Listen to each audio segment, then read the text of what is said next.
Amerika Serikat mengira mereka sudah menang saat angkat kaki dari Irak. Tapi mereka salah besar. Bukannya lenyap, milisi pro-Iran di sana justru berevolusi menjadi monster raksasa yang hari ini didanai langsung oleh kas negara Irak sebesar 3,6 miliar dolar.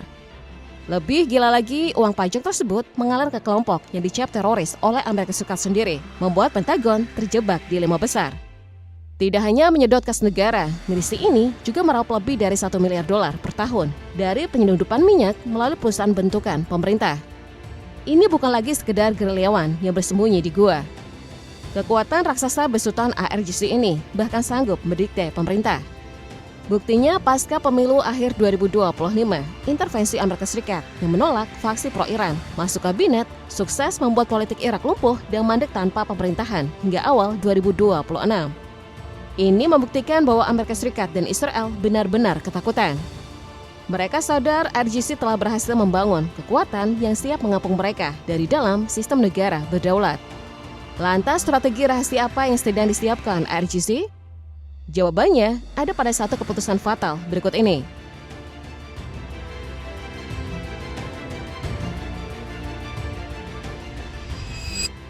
Untuk memahami keunikan milisi Irak, kita harus mengurai satu paradoks. Bagaimana 6 kelompok yang dicap teroris oleh Amerika Serikat bisa menjadi bagian legal dari militer negara sekutu Amerika Serikat? Semua bermula pada 2014 ketika ISIS menyerbu Irak Utara hingga membuat tentara resmi rontok. Menanggapi situasi kritis tersebut, Grand Ayatollah Ali Al-Sistani mengeluarkan fatwa agar warga Syiah angkat senjata. Jaringan sukarelawan ini kemudian diorganisasi ke dalam Popular Mobilization Forces (PMF) atau Al-Hashd Al-Shaabi. Faktanya, inti dari PMF adalah milisi Syiah bentukan Iran yang sudah bergerak di bawah radar sejak invasi Amerika Serikat 2003. Ironi besar pun tercipta. Sepanjang 2014 hingga 2017, PMF bertempur di sisi yang sama dengan militer Amerika Serikat demi menumpas ISIS. Namun di saat bersamaan, faksi-faksi ekstrem di dalamnya tetap merancang serangan terhadap pasukan Amerika Serikat.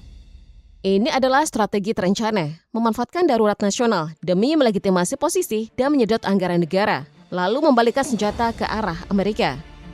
Ketika ISIS kalah pada 2017, PMF bukannya dibubarkan, melainkan justru diperkuat secara formal dalam struktur negara. Hingga kini, sekitar 50.000 pejuang aktif dari 6 faksi utama tetap bercokol di sana. Di antaranya adalah Kataib Hezbollah yang paling radikal dan bertanggung jawab atas serangan Tower 22 pada 2024, As-Saif Ahl Al-Haq yang menguasai kursi parlemen, serta Harakat Hezbollah Al-Nujabah yang beroperasi lintas batas di bawah kendali Quds Force Iran.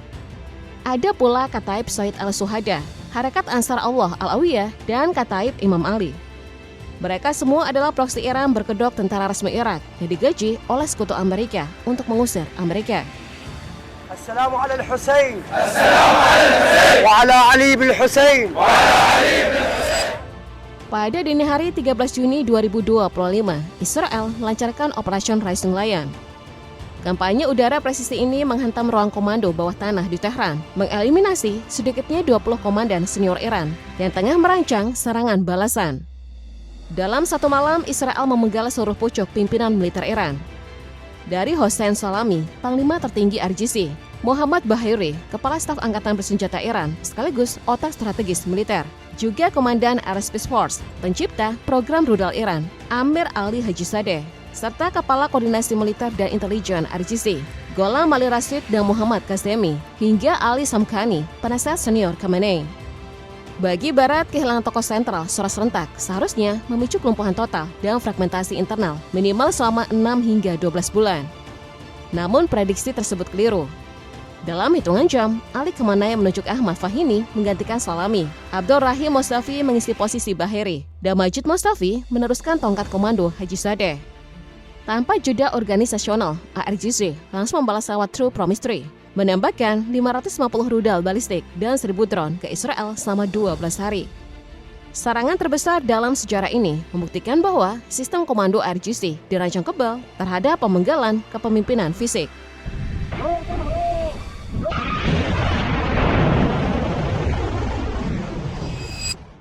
Titik balik dimulai pada Januari 2020.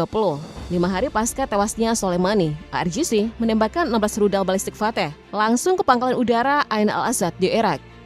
Serangan ini mendiagnosis 110 tentara Amerika Serikat dengan traumatic brain injury. Ini menjadi momen pertama sejak 1979 sebuah pangkalan Amerika Serikat dihantam rudal balistik secara langsung oleh institusi luar negara, IRGC. Memasuki April 2024, IRGC meluncurkan True Promise Force, menandai serangan perdana dari wilayah kedaulatan Iran ke Israel dengan 300 lebih drone dan rudal. Disusul True Promise Second pada Oktober 2024, di mana 181 rudal balistik menghantam pangkalan udara Fateh di 32 titik impact, merusak hanggar F-35, dan memicu kerugian hingga 53 juta dolar. Kedua operasi raksasa ini diarsitekturi oleh Amir Ali Hajizadeh sebelum ia dieliminasi pada Juni 2025. Namun kematian Hajizadeh justru memicu eskalasi yang lebih masif. Pada Juni 2025, IRGC menggelar True Promise Third selama 12 hari, melepaskan 550 rudal balistik dan 1.000 drone. Targetnya meluas ke seluruh pangkalan Amerika Serikat di Teluk, menghancurkan satu pesawat AWACS senilai 500 juta dolar di Prince Sultan Airbase, merusak markas armada kelima di Bahrain senilai 200 juta dolar, serta melumpuhkan satu drone Reaper dan 2 jet Typhoon di Kuwait. Puncaknya terjadi pada periode Februari hingga Juni 2026 melalui True Promise 4 dan 5. Meski telah kehilangan Salami, Bahiri, hingga Khamenei, koordinasi IRGC kian matang. Pada 7 Juni 2026, pangkalan udara Ramat David di Israel Utara dihantam keras. Kemampuan IRGC yang terus meningkat membuktikan bahwa pemenggalan kepemimpinan fisik gagal total dalam menghentikan doktrin perang asimetris mereka.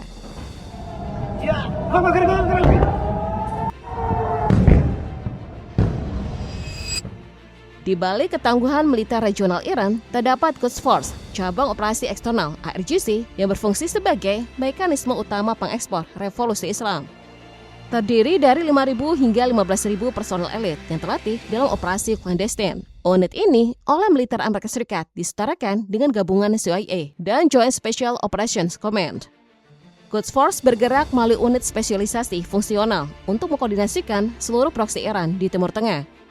Hezbollah di Lebanon didirikan langsung oleh IRGC pada 1982 dengan puluhan ribu pejuang terlatih. Lalu Houthi di Yaman yang menerima pasokan komponen senjata rakitan, Da'iyeket yang berhasil menutup Bab al-Mandab. Ada juga milisi Irak dengan 50.000 pejuang dari 6 faksi teroris resmi yang bernaung di bawah payung hukum negara. Sementara Hamas dan PIJ di Gaza, Palestina adalah jaringan perlawanan Palestina yang disokong dana dan pelatihan intensif. Operasi Quds Force bahkan menggurita di luar kawasan, mencakup Amerika Latin, Afrika, hingga Asia. Gurita global ini menjelaskan mengapa kematian figur ikonik tidak melumpuhkan mereka. IRGC bukanlah organisasi berbasis kultus personalitas. Saat Soleimani terbunuh, Ismail Qaani mengambil alih IRGC tanpa hambatan. Ketika Israel mengeksekusi Hajizadeh pada Juni 2025, suksesornya langsung melanjutkan serangan.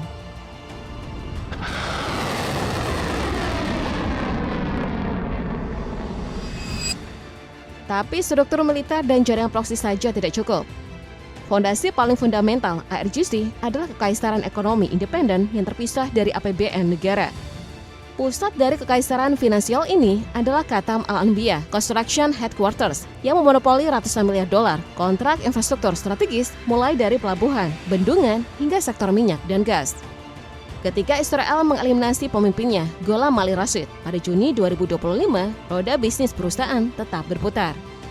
Pilar keuangan kedua adalah ratusan kapal tanker ilegal untuk menyelundupkan minyak jutaan barel per hari ke pasar Tiongkok guna mendanai Quds Force dan Hezbollah. Dengan gurita bisnis ini plus kombinasi 5 cabang militer, proksi internasional, dan kemandirian ekonomi inilah yang membuat IRGC menjadi hidden state yang mustahil diruntuhkan oleh sanksi maupun serangan fisik. Padahal dulunya IRGC hanya dibentuk untuk mengimbangi militer reguler. CIA meremehkan mereka sebagai kelompok fanatik amatir yang akan segera runtuh dalam hitungan bulan. Sekarang Barat sudah terlambat menyadari, IRGC telah bertransformasi menjadi penguasa de facto Iran dengan 190.000 personel, kekaisaran ekonomi miliaran dolar, serta jaringan proksi global.